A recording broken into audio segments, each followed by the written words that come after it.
दोन कावळे. एक दिवस भोलू आणि गोलू या दोन कावळ्यांमध्ये भांडण जुंपलं की कोण श्रेष्ठ. भोलू म्हणाला, मी तुझ्याहून सरस आहे, कारण मी तुझ्यापेक्षा धष्टपुष्ट आहे. तर गोलू म्हणाला, नाही नाही, मीच सरस आहे, कारण मी वयाने मोठा आहे. शेवटी त्यांनी एक स्पर्धा ठेवली. जो आपल्या चोचीतल्या पिशवीत सामान भरून जास्त उंच जाईल त्यालाच श्रेष्ठ मानायचं. गोलू एकदम धूर्त होता. त्याने हळूच आपल्या पिशवीत कापूस भरला आणि भोलूच्या पिशवीत मात्र मिठाचे खडे भरले. दोघेही उडू लागले. बघता बघता गोलू खूप वर गेला, कारण त्याची पिशवी हलकी होती आणि भोलूची वजनदार. त्यामुळे प्रयत्न करूनही भोलू खूप वर जाऊ शकत नव्हता.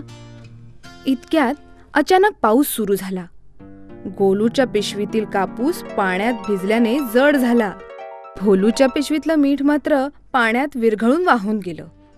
आता भोलूची पिशवी एकदम हलकी झाली. भोलू खूप वर उडाला आणि त्याने स्पर्धा जिंकली. खोट्याच्या कपाळी गोटा.